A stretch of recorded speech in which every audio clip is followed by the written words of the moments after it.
Good afternoon everybody, I hope you're having a fantastic day. Today we're going to go through the top 5 mistakes that Amazon sellers or people make after they've taken an Amazon course. So let's go right into it and I'm going to explain those 5 tips, and actually at the end I've put a bonus tip in, bonus number 6, just for you people that stay till the end. Let's go.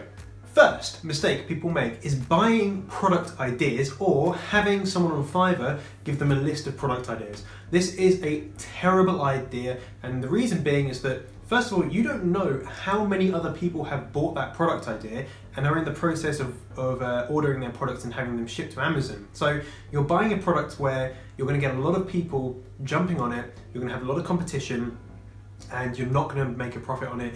You certainly won't be able to have longevity out of it as well. So never, ever buy product ideas off anyone. Don't take that shortcut. Do the work yourself and you'll be rewarded with a good product and a good business at the end of it. Huge mistake number 2, never jump into a product without doing your due diligence and researching the sales figures, specifically with the 999 cart trick or using an extension, which I did in a video the other day. So what I mean by this is if you do your product research using Jungle Scout and you say, hey, this is a great product from the numbers on Jungle Scout, and then you go and order your product straight away.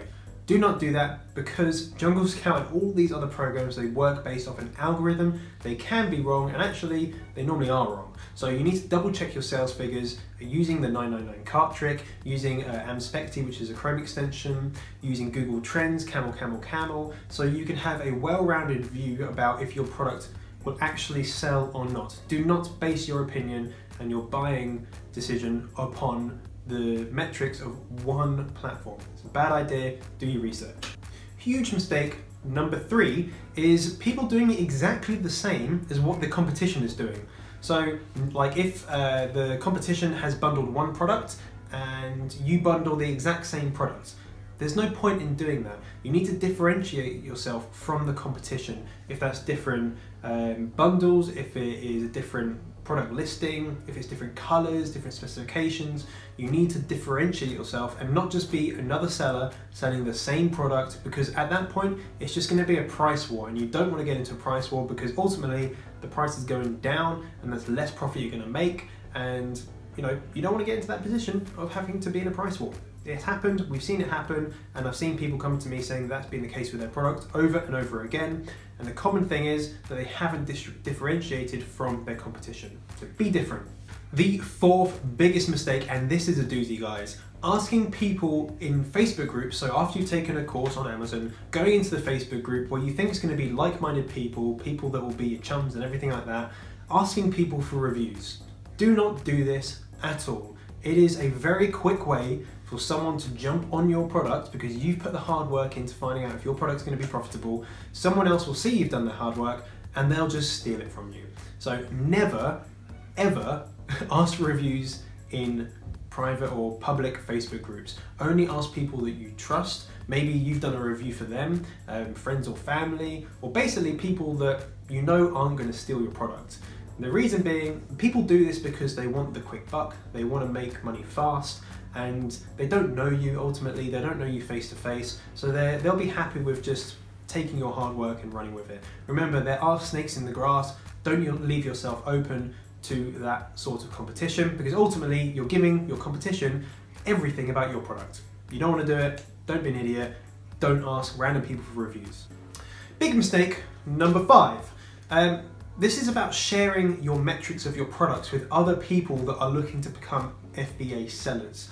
So what I mean by this is if you take a screenshot of your Jungle Scout numbers or your Chrome extension numbers, whatever platform you're using, and you might just blank out maybe the category. Don't do it, because people can work out what your product is. Again, I've seen this time and time again where someone's seen a really profitable product, they haven't covered up any of the metrics, they said, hey, is this a good product?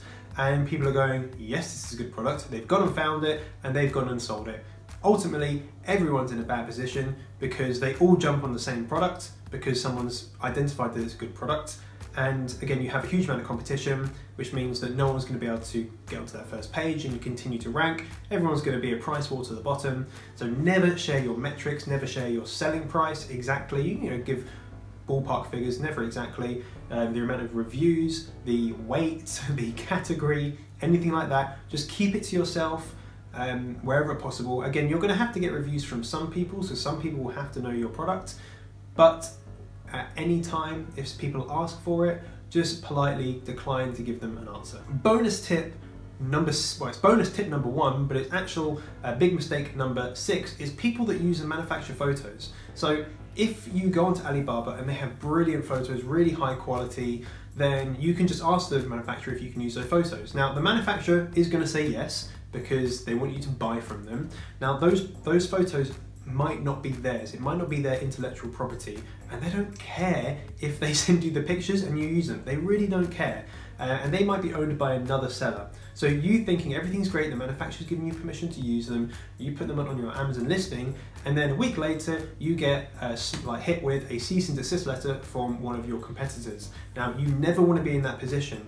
Now, there's 2 reasons why you don't want to be in that position. Firstly, is because again, you'll get those cease and desist letters and you'll be stuck not being able to sell your product until you get other photos made. But also, your photos are going to be the same as other people's listings because you're not the only person buying from that supplier. There are other people doing that. They're going to have similar listings. So again, it goes back to one of my other points of differentiating. You're not going to be able to differentiate yourself, so you're not going to be able to stand out. From the get-go, pay a photographer to take professional photos of your product. It's worth it. Even if it costs you £100, £200, get it done, because once you have good photos and they're different to everyone else's, that gives you a unique selling point. So never use manufactured photos, always have custom photos taken. So guys, that is 5 and 6 huge mistakes that people make after taking Amazon courses, or actually people that just sell on Amazon using FBA. Now, what do you think of this video? Do you think that I've missed out some of the big mistakes, or do you think some of these mistakes don't really happen? Leave a comment down below. I want to know your thoughts. Of course, subscribe if you want to see more of these videos and more tutorials and more updates and stuff like that. Smash that like button because I really like it when you do that, guys.